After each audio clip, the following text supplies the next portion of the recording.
Welcome to the P prince young pipers club, जहां creativity never stop. Fun के साथ ढेर सारी लर्निंग, वाव डिस्कवरीज और एक्साइटिंग हॉबी मिलकर बनाएंगे अपनी वर्ल्ड को बेटर।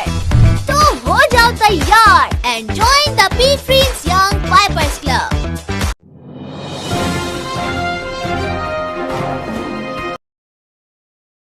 आपका मेज़बान शेख अजीज़ुर रहमान।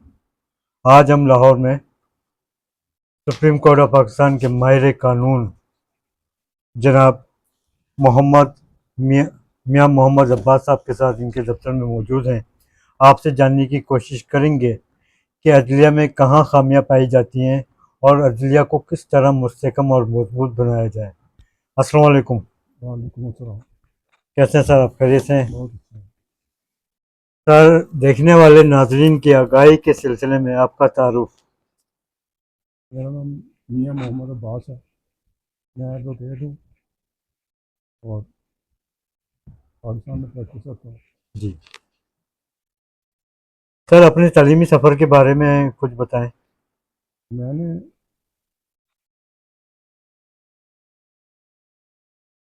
लॉ किया, फिर बीए किया, जी, फिर उसके बाद एमए किया, माशाल्लाह।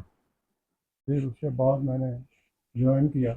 जी उसके लिए ज्वाइन करना पड़ता है किसी वकील को। जी जी वो वकील साहब फिर सर्टिफिकेट देते हैं 6 महीने के बाद। जी जब सर्टिफिकेट मिल जाता है तो फिर वो कोर्टों में केस होना शुरू हो जाता है। उससे जी पहले वो ट्रेनिंग के तौर पर लाइसेंस आपके पास हो या ना हो, जी जी वो आपको तरह काम करना पड़ता है जिस तरह दूसरे जी वकला करते हैं। सर, हम इस पे आगे चलेंगे।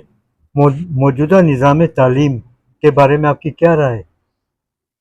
निज़ाम तालीम इस तरीके से बेहतर हो सकता है, जी नहीं चाहते हैं आप? जी जी उसका बेहतरीन हल ये है कि गवर्नमेंट ने कई उस पर आपने देखा होगा, भुट्टो साहब जब पावर में आए थे जी तो भुट्टो साहब ने लोगों की ज़मीनें भी काबू कर ली, जी जिनसे सैकड़ों एकड़ ज़मीन हुआ करती थी, जी बदले हो जाता जी था, उनसे ले लिए। और उन्होंने किया क्या कि स्कूल भी जो है, लोगों के जो प्राइवेट स्कूल थे वो जी भी टेक ओवर कर लिए। जी टेक ओवर करने के बाद उसमें कुछ बेहतरीन किस्म नहीं लाए। जी से मैं उस एक बताऊँ मिसाल के, किसी उस वक्त भुट्टो के दौर में किसी स्कूल का प्राइवेट जो थे इंस्टीट्यूशन, उनका जो था फीस जो थी वो 2,000 था। जी बजाय इसके कि और वो फैसिलिटी भी उनको दें बच्चों को, भुट्टो साहब आए, उनके जो मुरीदीन थे जी साथ जो काम करते थे दूसरा का भी, उन्होंने कुछ भी नहीं किया, हम्म, बल्कि वो स्कूल में प्राइवेट लोगों के खा भी गया। हम्म, लोगों ने कब्जा, माफिया ने उस पर कब्जा जमा लिया। उन डायरेक्ट इनकम होती है, सही फीसें इकट्ठी हो जाती हैं, सही। तो वो कुछ नहीं किया उन्होंने, आज भी कुछ नहीं सकते थे। जी खाने के लिए आता है जो कुछ नहीं कर सकता। सर, आज के दौर और माजी की रवायात के बारे में आप क्या महसूस करते हैं? मैं तो जितना मेरे नॉलेज में है वो ये है कि कुछ अर्सा पहले ही, तकरीबन 5-6 साल पहले ही जी पहले अच्छे हालात थे। जी बहुत पुरानी बात तो मैं नहीं चाहता। जी जी अब तो ये पोजीशन है कि घर पहुंचने के लिए आदमी के पास पैसे नहीं होते। ऐसे ही। घर पहुंचने के लिए, इसकी मिसाल मैं छोटी सी आपको देता हूँ। जी जी बच्चों ने मुझसे कहा कि हमने वो हमें मरीज दिखा रहा है, तो मैं कुछ अर्सा पहले, ये बात होगी 15-20 साल पहले की, जी जी हम ले गए उनको। आप बिलीव करेंगे कि वहाँ से आगे एक 2-4 दिन वहाँ भी रहे, उसके बाद गाड़ी पे वापस भी आ गया। तो 532 रुपये का पेट्रोल लगा था टोटल जाने आने जाने का। आने जाने का। सही। भैया कितना, 532 रुपये का टोटल पेट्रोल गाड़ी पे। जी न्यू मरी भी गया हम, जी और इधर जो एयरलिफ्ट बनी हुई है दूसरी जगह पे, वहाँ भी गया हम। कश्मीर पॉइंट। कश्मीर पॉइंट नहीं जो तो पैदल चला जाता था मैं, जी जी कश्मीर पॉइंट में पैदल अभी जा सकता हूँ। जी वो कश्मीर पॉइंट का मसला नहीं है, वहाँ पे जहाँ झूले वगैरह लगे होते जी हैं, जी जी जी चेयर लिफ्ट चलती हैं, न्यू चेयर लिफ्ट बनी थी, तो वो उसमें 100 रुपये का टिकट था, जी और वो आपके नोटिस में आना चाहिए। मेरा किसी पार्टी से कोई ताल्लुक नहीं है, जी आज तक नाम मैंने रखा है, दोस्त जी बड़े हैं मेरे जी ताल्लुकात वाले, जी जी बिल्कुल। जो रिस्पेक्ट करते हैं मेरी। वो नवाज शरीफ साहब ने, ये एक लाइन की नाम बता दूंगा, नवाज शरीफ साहब ने वो चेयर लिफ्ट जो है न्यू मरी वाली, जी वो ये बीबियाँ जो गाने बजाने वाली हैं, जी उनको दे दी। पता आपको, जी जी जिनकी वालदा जो है वो माल टाउन में रहते हैं, जी उसका गाना है अभी तो मैं जवान हूँ। वो नहीं हुआ। सर वकालत में कैसे आना हुआ और किन शख्सियत से आप मुतासिर हुए? कॉलेज में मैं मजबूर आया हूँ। मजबूरन है। हाँ, मैं बता देता हूँ। मेरे असल राना टाउन में, जरा मैं बता देता हूँ, जी जी राना टाउन में मैं छोटा था, छोटे से मराज लिया के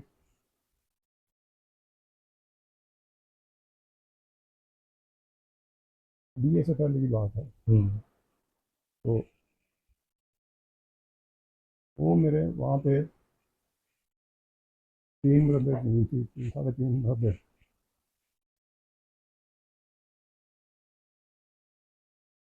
तो वो किसी ने मेरी वालदा की बजाय जी किसी को फ्रॉड से खड़ा कर दिया कोर्ट में, और वो वहाँ पे कब्जा भी कर लिया जी जमीन पे।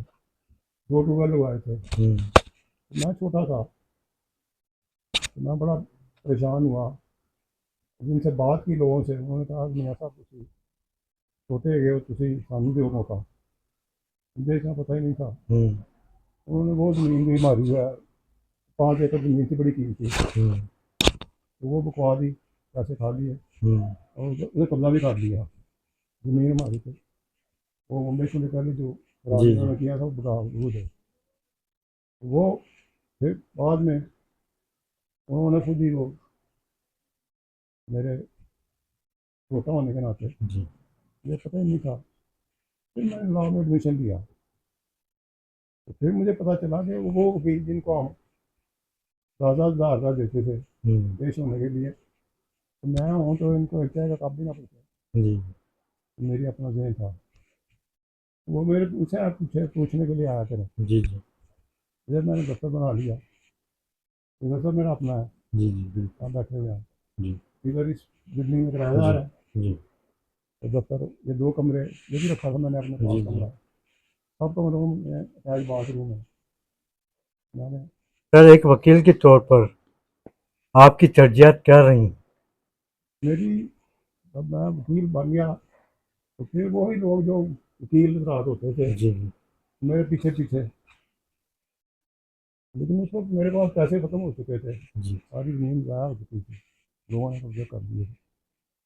तो मैं कोशिश ये करता हूँ कि कोर्ट में पेश हूँ तो एडजर्नमेंट ना लूँ, जी और केस को भी राइटली या रॉन्गली जो भी डिसाइड हो जी जाए। जी सही है। तो यहाँ पे कोर्ट में भी मैं आपको बता दूँ, शायद किसी ने पहले बात ये ना की, झगड़े के मसले रहते हैं हर टाइम पे, जी वकील जी आपस में ऊँची बोलते हैं एक दूसरे से, तो उधर ही हुआ शुरू हो जाती है। जी बिल्कुल। ये भी जिन्हें मना नहीं किया इनको कभी। जी सर आप पाकिस्तान की तमाम अदालतों में पेश होते चले आए हैं और होते हैं।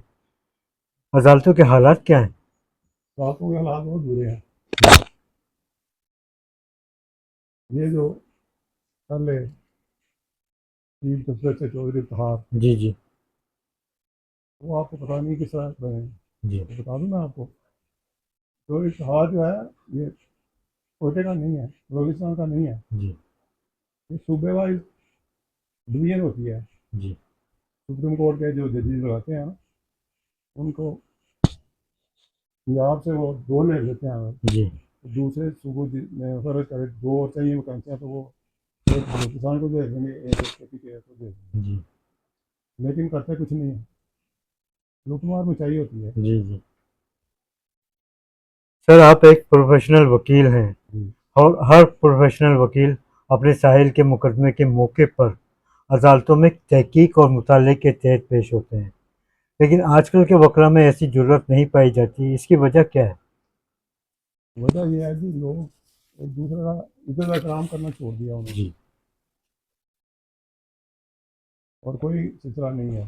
मैं भी अगर आज ही अभी मैं जाऊँ किसी को, ये मिसाल के तौर पे ये बीबी जो अभी आई थी, जी जी अभी मैंने बिठाया इसको, ये खामद है इसका, जी दूसरा हिस्सा है इसका दूसरा, तो ये मुझसे बड़ा ट्रस्ट करती है। जी ये अब मेरे पास आई है 11-12 साल के बाद, जी तो मैं कहती मैंने जाने नहीं किसी और के पास। तो मैं जब इसके डॉक्यूमेंट देखूंगा, जब बनेंगे, जी तो मैं अपनी आत्म कोशिश मेरी यही होती है कि इसको रिलीज मिले। जी। तो मैं लेके देता हूँ, अदालतें तो देने के लिए कोई तैयार नहीं है। सर, वकालत के पेशे को प्रोफेशनल शोबा कहा जाता है। ऐसा क्या हुआ इस शोबे की इज्जत में कमी आई? जितने पहले जो आते थे वकील, ये सिविल जज भर्ती होते थे, शुरू जी से बता था, जी तो सिविल जज जो भर्ती होते थे तो वो इम्तहान पास करके आते थे पंजाब पब्लिक सर्विस जी कमीशन की, बिल्कुल। यही है। तो वो पोलिटिकल पार्टी जब बरस इकतदार आई है, इन्होंने नया चक्कर चलाना शुरू कर दिया, इन्होंने पूरी डायरेक्ट रखना शुरू कर दिया। जी अब भी हाई कोर्ट जो है, अब भी जी सिविल जजेस के उनको चैन नहीं आता, क्या हुआ, पैसे कम हो जाते हैं। जी जी एक हाई कोर्ट के जज की इस वक्त तनख्वाह जो है, तो 15 लाख रुपए से ऊपर है ओके। महीने की। जी सिक्योरिटी गार्ड लगा मिला हुआ है, जी 4 कनाल का घर, जी दीवार बांधने आप देखें, और इस तरह गाड़ी मिली हुई है, मुलाजिम मिले हुए हैं, तो बावजूद ये ईमानदार नहीं है। सर, 26वीं आईनी तरमीमी ऑर्डिनेंस, सियासी जमातों का बड़ा फैसला, जी। इस सिलसिले में आपकी क्या राय है? तो सारे बेनिफिट्स भी जो है ना, उनको देने के लिए नून लीग को जी करवाई कुछ नहीं। मैं उस बंदे को मैं मिला ना होता, मैं कह रहा था, मैं एक बार मिला उसे, जी नवाज शरीफ को। नवाज शरीफ मेरी क्लाइंट थी, तो बच्चों का केस का मसला था। ये मैं इन लोगों के रवैयों की बात बता रहा हूँ, उनके जी नॉलेज की जी बात जी बता रहा हूँ। जी जी वो मुझे उसने फ़ोन किया, तो उसने कहा कि मियाँ साहब, मैं नवाज शरीफ से टाइम लिया, तो आप मेरे साथ चलो। मैंने कहा बीबी देख, बात की है, तुम्हें जो रिलीज मिलना है अदालत से मिलना है, नवाज शरीफ कुछ नहीं कर सकता। ये उस जी वक्त चीफ मिनिस्टर था जी पंजाब का। बाहर उसने मुझे कहा, मैं अब क्या करता। हम्म एक औरत जो है, जिसके बच्चे जो हैं वो छीने जा रहे हैं, लहंगा छीन के, तो वो मुझसे मदद मांग रही है हम्म वकील से। हम्म मैंने अपनी पूरी सफल होने के बाद उसकी मदद की। नवाज शरीफ से जाकर मिला, इसने कहा कि फाइल मियाँ साहब ऐसे मुकवा लेने, उन्हें फैसला कर, मैं कहा मुख्तार नहीं आया फैसला करना, मैं फाइल मुकवाऊंगा, कानून की गल हुई है। वो कहा नहीं जी नहीं। बीच में मैं उसे समझाया, मैंने इन्हें कुछ नहीं करना, जी ये लीगली चले तो फिर ठीक है, हम्म ये काम करन दिया है, ये की तरह और नुकसान हो जाना। वो फिर वो आ गई, मैं बच्चे भी लाए थे, बच्चे अब फुल जवान है, जी जी बच्चे अब उनके बच्चे होंगे, जी ऐसे बच्चे को रिस्पेक्ट करेंगे। हम्म। आपके ख्याल में क्या इस ऑर्डिनेंस में कोई डील भी हुई है? ये जो बातें ये करते हैं ना, डील के बगैर कोई काम नहीं होता। क्या आईनी आईनी बेंचेस के क़याम से अवाम के मुकदमात का अल्तवा ख़त्म होगा? नॉर्मली तौर पर तो इल्तवा जो है वो ख़त्म होना नहीं चाहिए। जी यानी आप ये चाह रहे हैं कि जो टाइम ग्रांट करेंगे, उनको क्या फैसला करना जजों ने, जी चाहे वो करप्ट हो चाहे वो अच्छे हो, वो देख के बेहतर जो लॉ ग्रेजुएट हैं या जिन्होंने दान दिए हुए हैं पास करके, तो वो इस वजह लगते हैं जब, तो वो फिर लॉ में होते हैं। सर, आप ये बताएं कि इस ऑर्डिनेंस के ज़रिए पाकिस्तान की तरक्की और खुशहाली के लिए मौसर साबित होगा? नहीं, कुछ नहीं होगा। वजह क्या है? वजह यह है कि लोग रिस्पेक्ट नहीं देते। मैं उसकी मिसाल आपको दे देता हूँ। जी इलेक्शन जिस तरह होते हैं, जी वो आपने पहले इलेक्शन से शुरू करते हैं। जी इलेक्शन जिस तरह होते हैं तो किस तरह होते हैं, जी किसी भी बंदे को ईमानदार हो, पढ़ा लिखा हो, उसको कोई टिकट नहीं देता। ये अपनी पार्टी के लोगों को जो फार्मूला तो है। सर, आपके ख्याल में सियासी जमातें पार्लियामेंट के ज़रिए अदलिया को नीचा दिखाने की कोशिश करती हैं? वो तो अदलिया क्या, अदलिया तो अपने तौर पे खुद ही मजबूर है। जी वो खुद करते हैं, सियासतदानों को मिलते हैं, पैसे भी तोड़ते हैं, जी। फिर जिसको दिल चाहता है जिससे हक में मर्जी फैसला कर दो। 27वीं आईनी तरमीमी बिल पेश किया जा रहा है, इस जी। सिलसिले में आपकी क्या राय है? ये कुछ नहीं, फायदा नहीं, कौम को कोई फायदा नहीं होगा इससे। अच्छा। कौम को तो देखेंगे, मुझे या आपको या और जितने लोग जी जी रहते हैं, औरतें जी मर्द रहते हैं, जी उनको रिस्पेक्ट, ड्यू रिस्पेक्ट दी जाए जी और कानून उनके मुताबिक हो। जी ये अपनी मर्जी से वहाँ जो मर्जी बना लेते हैं, जी। फिर उससे झगड़ा करते हैं कि ये कोर्ट है, ये हमारी जगह बन गया है, ये देख रहे हैं आप कौमी असम्बली में। इत्तलात ये भी मौसूल हो रही है कि सुप्रीम कोर्ट के जज साहिबान की तादाद 17 से बढ़ाकर 23 की जा रही है, तो इससे इल्तिवा का शिकार कम होगा या और नहीं, मजीद ये तो बढ़ेगा? 100 जज भी कर लेना, जी। वो फैसला नहीं होता। जी। हो भी जाए तो इंसाफ नहीं होता। इंसाफ नहीं होगा। लॉ ये है कि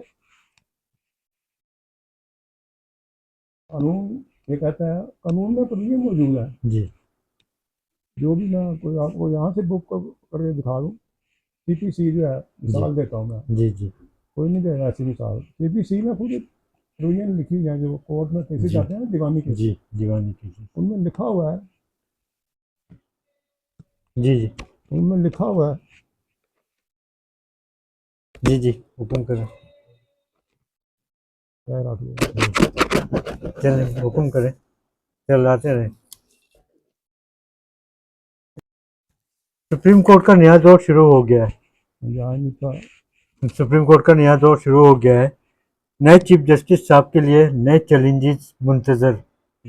ऐसे कौन से चैलेंजेस हैं जो कि चीफ जस्टिस साहब का इंतजार कर रहे हैं? वो इंतजार उनके मुकॉल होगा, हमारे नहीं है। जी पब्लिक को, जनरल पब्लिक जो है उसको कोई फायदा नहीं है किसी तरह का भी। जी बिल्कुल। ये इतने चोर हैं, इतने डाकू हैं ये सारे, जी ये जज भी है, और ये इतने पोलिटिकल पार्टी के बेनिफिशियरी हैं। मैं जी मिसाल दे रहा हूँ, आपको भी जहन में आ जाएगी बात, जी जी नहीं आई होगी तो समझना चाहिए। कौमी असम्बली का 5-6 महीने पहले इजलास था, जी नवाज शरीफ उस वक्त नहीं आया था, जी बाहर से वो कह रहे थे। तो वो जनाब इन्होंने क्या किया, आपस में सेटलमेंट की हुई है इन्होंने, जी पीपल पार्टी ने और इसने, जी और ग्रुप ने, जी आगे भी जी बताता जी हूँ कोई बिल्कुल मसला बिल्कुल। नहीं। जी और वो करने के बाद इन्होंने वहाँ पे आईनी तरमीम के लिए जी करना था। तो ज़रदारी आपको पता है कि किस तरह के लोग हैं जी ये लूट लूट सूट जी चाहिए। बिल्कुल। इन्होंने जनाब उसको, उस चीफ को स्पीकर लगे था जी सुप्रीम कोर्ट में, उसको बुलवाया, और एक तरफ नवाज बैठा हुआ था,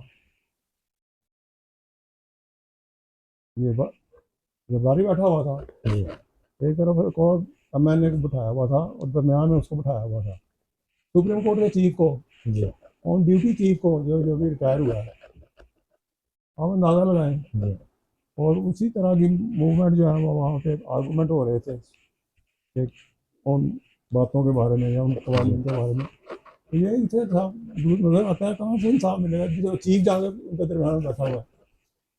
तो सर आपके ख्याल में अदलिया को मजबूत, मुस्तहकम और फ़ाल इदारा कैसे बनाया जाए? वो मैंने बताया आपको कि फालदारा शुरू से जी एक घर बना हो ना, तो घर की फाउंडेशन जो है वो जी ज़बरदस्त हो ना, तो फिर वो उसी पे सही चलता है। सर आपके ख्याल में बार और बेंचेस का क्या किरदार है? बेंचेस जो है जी, वो जो केस उनके पास जाते हैं, जी सुप्रीम कोर्ट का ही है ना बेंच, हाई कोर्ट का तो कोई ना कोई रसाई हासिल कर जी लेता जी है। मेरे जहन में ये, चाहे वो सिविल जज हो, जी चाहे वो एडिशनल जज हो, चाहे हाई कोर्ट का जज हो या सुप्रीम कोर्ट का जज हो, ये एक दूसरे के चेहरे देख के फैसले करते हैं। जी उसकी मिसाल मैं देता हूँ कि अब फर्ज करें कोई बंदा यहाँ से सुप्रीम कोर्ट में जाता है, जिस तरह आप जी बता रहे हैं कि 23 इन्होंने करने हैं जी सुप्रीम कोर्ट के जज, तो वो सिफारिशें शुरू हो जाएंगी, जी सिफारिशें शुरू हो जाएंगी। पहले में तो मुश्किल है, यहाँ तो सामान है, ये सामने बैठे होते हैं हाई कोर्ट के जज, जी वहाँ से वो बुला लेते हैं खाने पे, जी और जो उनकी मर्जी के होते हैं उनसे अंडरस्टैंडिंग हो जाती है कि काम करोगे हमारे तो तुम्हें लगा देते हैं। सर, माजी के जज साहिबान के जजमेंट बोला करते थे, आजकल जज साहिबान खुद मीडिया पर आकर बोलते हैं, इसकी वजह क्या है? मैं वही तो कह रहा हूँ कि जी कोई ये सारा लोगों को बेईमान इतने हैं कि लोगों को भी वो रिलीफ नहीं जी देते। कोई गरीब आदमी है, जी उसके पास कुछ भी नहीं है, तुम उसको रिलीफ दो जो बनता है, जी उसका बिल्कुल। हक है, यहाँ पे नहीं मिलता। अदलिया के हालात के बारे में आपकी क्या राय है? ठीक है, अदलिया के हालात के बारे में? अदलिया में हालात, जिस मुल्क में अदलिया सही ना हो, जी, आज़ाद ना हो। आज़ाद ना हो, सही मैं कह रहा हूँ, जी वो हम कहेंगे ना आज़ाद हैं और कहेंगे आज़ाद हैं, ये तो इतने कमीने हैं, ये चाहे कब के लिए चले जाते हैं। जी ऐसे ही है। तो ये इनसे कोई तवक्को ना रखें। मैं आपको बताऊं कि मैं खुद ज़ाती तौर पे इधर जज बैठे होते हैं बड़े जुर्दालू किस्म के, जी जिनको आता जाता कुछ नहीं होता, उनका काम ही लड़ना होता है। जी साहिल कोई वकील पेश हो जाए, उसकी स्टैंडिंग ना हो तो वो उसने अपने हिसाब से करना है। जी बिल्कुल। तो जब कोई और वकील कोई पागलपन वाला आ जाए कोर्ट में तो फिर वो हालात डिफरेंट हो जाते हैं। तो मैंने पहले बताया आपको, मैं इधर लाहौर हाई कोर्ट में शायद ही कोई जज हो जिससे मेरा झगड़ा ना हुआ हो, कोर्ट में ही। और हाई कोर्ट का चीफ जज जो था जी तो इतिहाद, वो प्रैक्टिस करता था उधर सी लेवल पे, जी तो उसके बाद उसको एलिवेट कर दिया। जी बिल्कुल। उसका एक भाई जो है, जो उसमें पीपल पार्टी मेंबर था, उसको उसी बुनियाद पे गवर्नर लगा दिया। जी बिल्कुल। समझ आ गई। सर, गज़ा पे बात करते हैं। मौजूदा हालात के पेश नज़र आपके ख्याल में फ़लस्तीनी अवाम का क्या मुस्तकबिल है?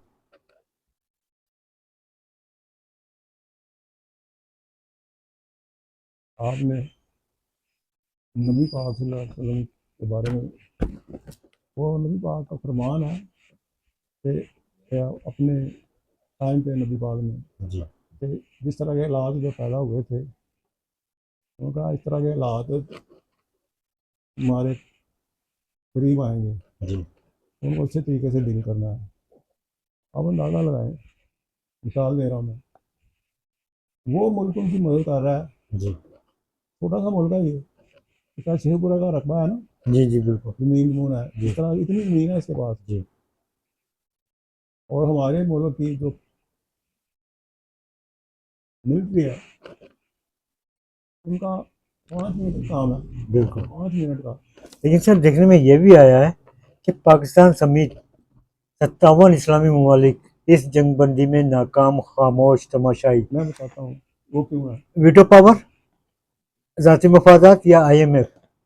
नहीं, मैं बताता हूँ, ये सारे बेईमान हैं, जी ये सारे मुल्क, हमारा मुल्क ही नहीं बेईमान है, और जितने इस्लामी मुल्क बेईमान, ये तो चार रल हैं। जी अब ईरान क्या है, अगर उसके साथ ये नहीं शामिल होंगे तो वो अमेरिका बहादुर को फारग कर देगा इनको। जी बिल्कुल।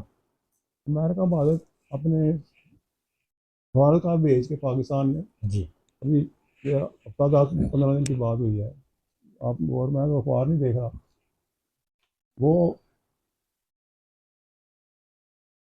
मिलिट्री उनकी थी अमेरिका की, हमारी मिलिट्री थी, जी और तीसरा मलेशिया की थी। मलेशिया का सदर इसीलिए पाकिस्तान आया था, आया था ना, बिल्कुल आया था। आया था। उसके बाद जब वो मलेशिया का सदर आया था तो उधर से चीनी प्राइम मिनिस्टर टपक पड़ा। 4 दिन बड़ा स्टे होता है। जी बिल्कुल। हमारा कोई घर का अजीज बेटी या कोई बेटा चले जाए ना ससुराल, तो वो एक दिन नहीं रहता, बिल्कुल ऐसे ही। वो 4 दिन। और उनको पता था कि ये सारा सिलसिला जो चल रहा है, इसने अपना सवालता भेजा अमेरिका में। अमेरिका इतना बेईमान मुल्क है कि इसको थोड़ा सा भी पता चल जाए ना किसी जी तरह से, बिल्कुल। तो ये फिर अपनी मनमानी करके और दबाव से सिलसिला चलता है। सर, कश्मीर के हालात के बारे में आपकी क्या राय है? कश्मीर के हालात जो हैं जी, किसी तरीके से लड़ाई झगड़े के बगैर नहीं खत्म होंगे। लड़ाई झगड़ा करके हम छीन सकते हैं तो छीन लें। सर, कश्मीर और फ़लस्तीन की आज़ादी के सिलसिले में हुकूमत वक्त को आपका पैगाम। मेरा पैगाम ये है जी, मेरे इमरान खान ने कौम मुत्तहिदा में पूरा अपना पाकिस्तान का मौक़िफ़ जो है वो जी बड़े अच्छे तरीके जी से पेश किया। बिल्कुल। ये वो कर नहीं सकते। उसने किया तो उनका उसका क्या असर किया, बंद हो रहा है जेल में। जी ये मेरी अपनी अंदर की बात है। तो वो बंदा होता, उसको अच्छे तरीके से गवर्नमेंट चलाने दी जाती हम्म, तो अमेरिका बहादुर थे, फ़लस्तीन बहादुर, जी फारक फारक कर देता है। ये फारक को करेगा इसराइल को तब ये मसला, जी क्योंकि हजर, वो उसके पीछे है। जी अमेरिका बहादुर जी अमेरिका बहादुर पीछे है, वो था असले के दौर पे। जी ये सारी बातें असले के दौर में मैं बता रहा हूँ। बिल्कुल बिल्कुल, वीटो पावर। वीटो पावर, असला भी, जी और वो असला इस्तेमाल होता है। जी तो ये हमारे जैसा मुल्क जो है, उसकी जरूरत नहीं है कि वो छोटी गोली भी इस्तेमाल कर जी ले। बिल्कुल। और वो उसने वहाँ जहाँ पे छोटे आइटम मारे हैं जी और घर के घर को बर्बाद कर दिए हैं। जी बिल्कुल। अमेरिका बहादुर कुत्ता मर जाए ना, पाकिस्तान को मार दे, पाकिस्तान में जी जी या किसी और जगह मार दे, उसका कुत्ता मर जाए ना तो वो पूरी फैमिली नहीं छोड़ता। ऐसे ही है। बहुत शुक्रिया सर आपका, बहुत बड़ी शुक्रिया, नवाजी। Thank you.